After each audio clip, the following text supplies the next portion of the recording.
Saludos amigos, bienvenidos a Nuestra América. Bueno, pues hoy nos acompaña y nos prestigia el doctor Carlos Sánchez Berzaín, abogado, politólogo y político boliviano, director del Instituto Interamericano para la Democracia, que tiene su sede aquí en la ciudad de Miami.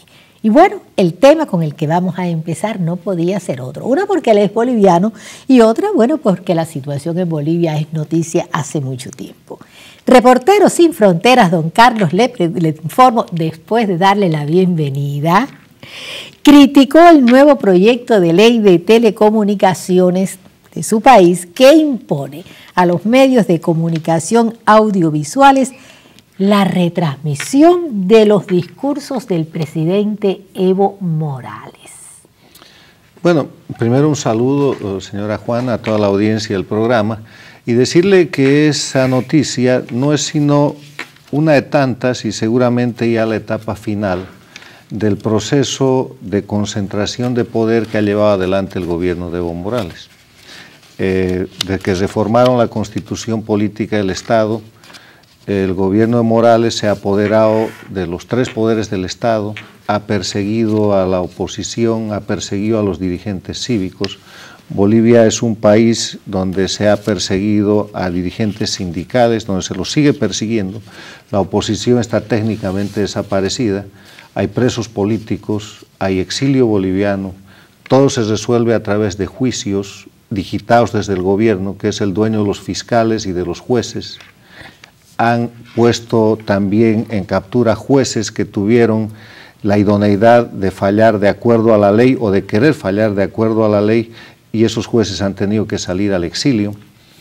Lo que está pasando en Bolivia es que se está consolidando un proceso totalitario al modelo de Cuba-Venezuela, con esa influencia directa, y la democracia está técnicamente reducida a nada. El Estado boliviano es hoy día un Estado que va hacia una dictadura plebiscitaria, donde hay una sola autoridad que ejerce todo el poder, que es Evo Morales, donde la gente que se le opone está condenada a ser pasada por la maquinaria de la judicialización de la política o la criminalización que hace la justicia por temas políticos. Y esta ley que usted ve ahí no es sino seguramente una de las leyes finales de una larga cadena en la cual se han violentado desde los derechos humanos fundamentales, que empiezan con el derecho de la libertad de expresión, la libertad de opinión, el debido proceso legal, la presunción de inocencia, y ahora le están echando la mano a entidades de actividad destinada a la prensa para obligarlos a que transmitan gratuitamente los discursos del autócrata, como ya sucede en Cuba, Venezuela, Ecuador. Es la misma fórmula, es el mismo planteamiento y es una situación en la cual Bolivia está mostrando que ya no es una democracia, que lamentablemente el Estado boliviano es simplemente una cobertura, una imagen de democracia para el show-off, para la venta al exterior, y en realidad lo que sucede en mi país es que hay una dinámica cada vez más notoria de autoritarismo y de un país no democrático. Concentración de poderes y eliminación del sistema democrático, entonces las elecciones ya no son parte del escenario político del país. Para ponerlo en el marco de una disposición internacional vigente, que es la Carta Democrática Interamericana, que este mes de septiembre próximo va a cumplir 10 años de vigencia. El artículo 3 de la Carta Democrática Interamericana señala que la democracia debe cuanto menos tener los elementos esenciales siguientes: elecciones limpias y transparentes, partidos políticos y agrupaciones que puedan ejercer libremente la oposición, división de poderes e independencia de poderes, que eso no existe, y además la posibilidad de que existan controles respecto a la autoridad que está ejerciendo el poder. Nada de eso hay en Bolivia. Bueno, la noticia que más ha conmovido en las últimas horas, podríamos decir, es el regreso a Honduras del depuesto presidente Zelaya. Dicen que es parte de unas negociaciones para que regrese el país a la Organización de Estados Americanos, que va a implicar en realidad para el clima político hondureño el regreso de Zelaya, don Carlos? Yo creo que el regreso de Zelaya es un acuerdo político que es una muy mala señal para la democracia, porque nace de un acto de voluntad y de imposición de poder de este grupo transnacional liderado desde Caracas y La Habana y que está hoy día liderizado por Chávez y por los Castro. Zelaya fue separado del poder cuando estaba tratando de violentar la constitución política del Estado para prorrogarse. Y ahí sobrevino una situación de crisis en Honduras, de la cual Honduras salió a través de un proceso electoral que el propio Zelaya había convocado, en el cual él pensaba reelegirse, pero en el que resultó electo el presidente Lobo. A través de presiones internacionales, políticas y económicas, el castrochavismo, este proyecto transnacional que se conoce como socialismo del siglo XXI, ha logrado doblarle el brazo a Honduras, a quien han buscado asfixiar, pese a que es un país democrático, con la presión del retorno a la Organización de Estados Americanos y otras presiones de tipo económico sobre todo, para obligarlos a llegar a este punto en que se la haya liberado de toda acusación, de toda culpa y de toda investigación.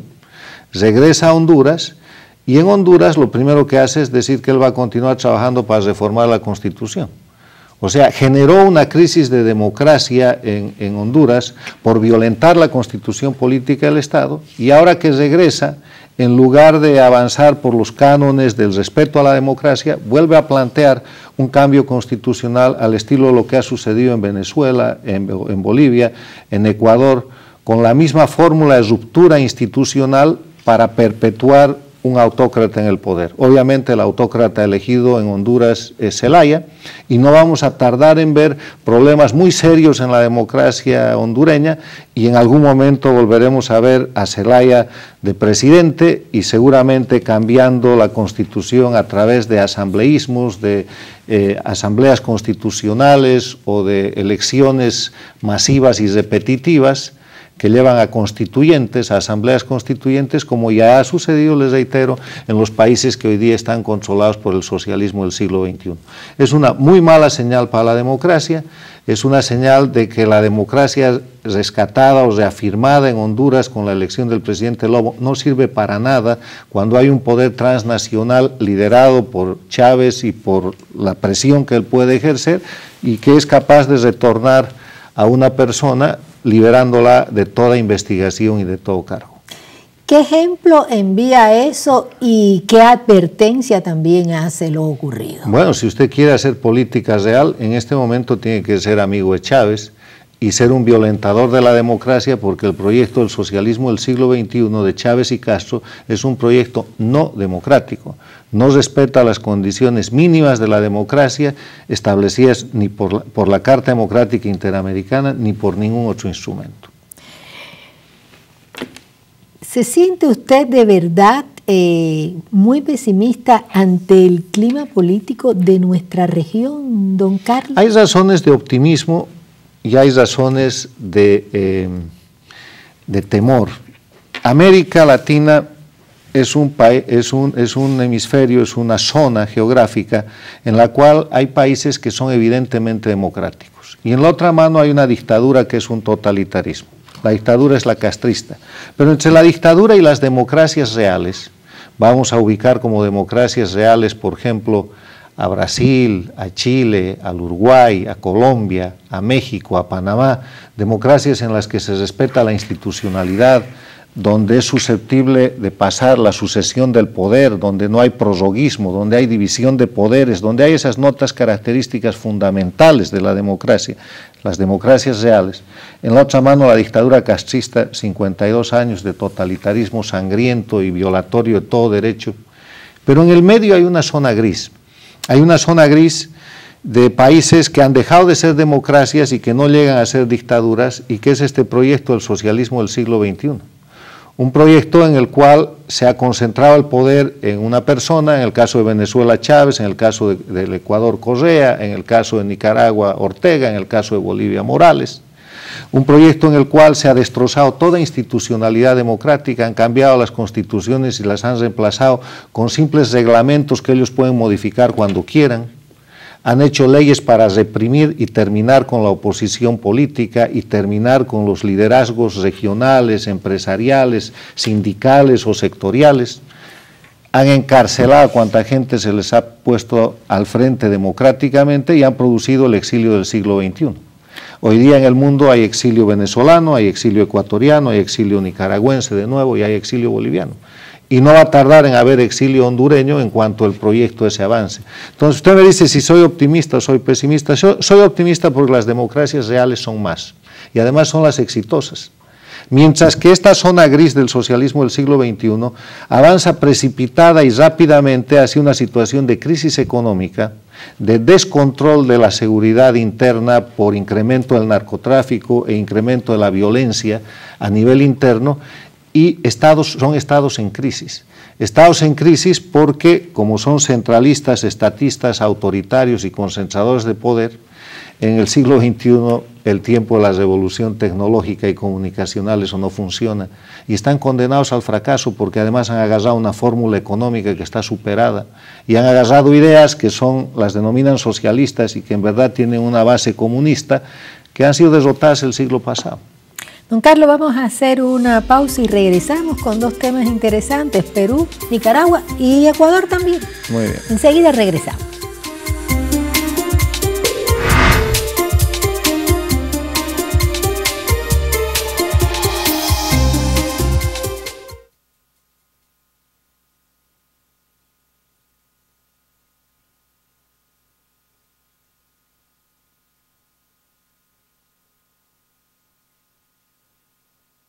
No, él no te oye, pero... Nada se oye, en ninguna de las tres cámaras se oye.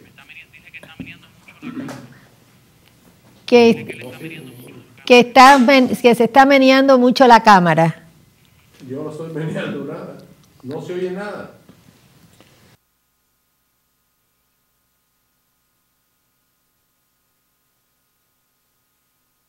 Sí, por favor, nunca he estado más presionado de tiempo en un programa acá. Usted ya guardó el DVD de... Yo se lo doy a Luis. Vamos a empezar con Perú. Vamos. Que es... Los peruanos definen. Definen, exacto. Los peruanos definen.